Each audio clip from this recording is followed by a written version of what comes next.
Bismillahirrahmanirrahim. Assalamualaikum warahmatullahi wabarakatuh. Perkenalkan, nama saya Ade Rizka Putri, NIM F2019-01155, kelas C4, jurusan S1 Farmasi, Fakultas Universitas Mandala Waluya Kendari, mata kuliah Kimia Medisinal, yang dimana materinya yaitu hubungan struktur aktivitas antibiotika. Langsung saja, antibiotika adalah senyawa kimia yang dihasilkan atau diturunkan oleh organisme hidup, termasuk struktur analognya yang dibuat secara sintetik yang dalam kadar rendah maupun menghambat proses penting kehidupan suatu spesies atau lebih mikroorganisme.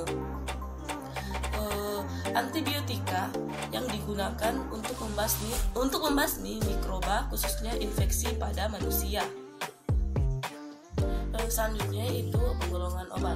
Spektrum aktivitas dibagi menjadi dua, yaitu antibiotika dengan spektrum luas dengan antibiotika dengan spektrum sempit. Tempat kerjanya yaitu pertama dinding sel, yang kedua membran sel, yang ketiga asam nukleat, dan yang keempat adalah ribosom.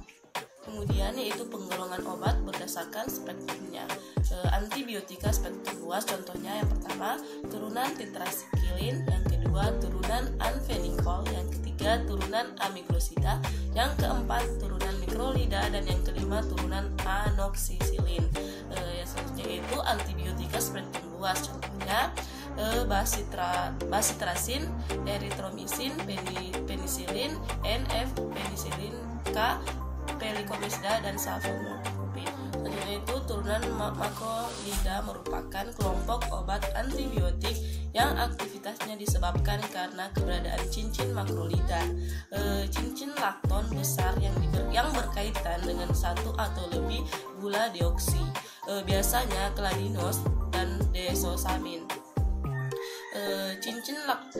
Cincin laktonnya biasanya tersusun dari 14, 15, atau 16 atom.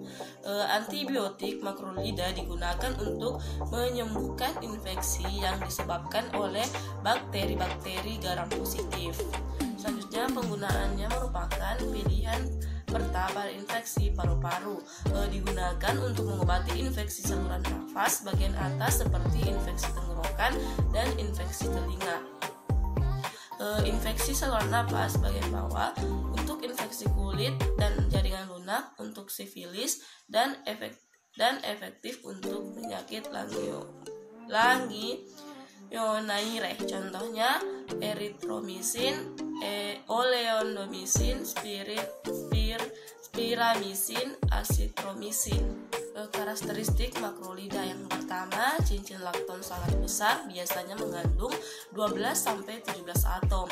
Yang kedua, 1 atau 2 gupa amin seperti glukosida yang berhubungan dengan cincin lakton.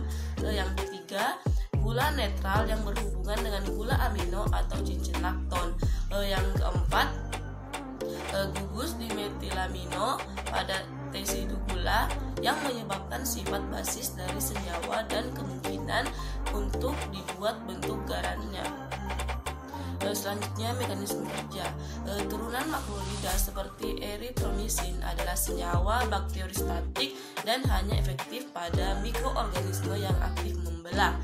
Turunan ini mengikat secara tak tertuliskan subunin ribosom 5S bakteri atau dengan donor P, sehingga membelok ikatan tRNA dengan tepat tersebut dengan mencegah translokasi peptisida dari tempat asepton A ke donor P. Kemudian, pengikat ini hanya terjadi bila subunit 50S bebas dari molekul tRNA yang berhubungan dengan rantai peptisida nasen, sehingga yang diblok hanyalah sintesis homopeptida polimer tinggi, sedang peptida kecil tetap diproses secara normal.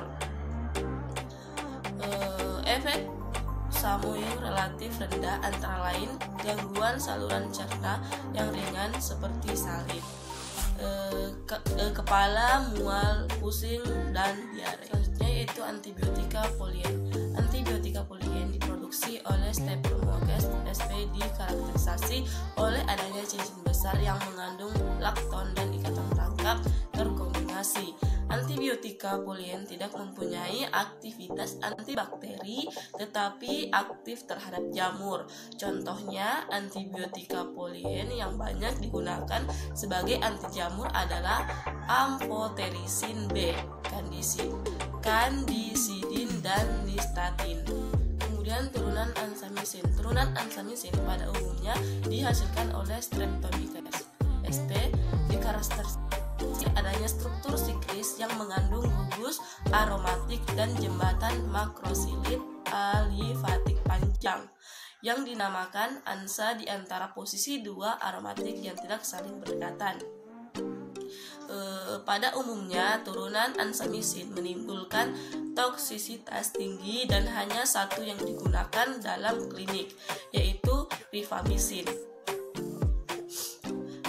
Rifamycin mengandung 17 anggota rantai ansa dan mempunyai spektrum antibakteri yang luas dan pada umumnya digunakan sebagai anti tuberkulosis. Itulah beberapa dari penyampaian materi saya. Apabila ada kekurangan mohon dimaafkan. Wassalamualaikum warahmatullahi wabarakatuh.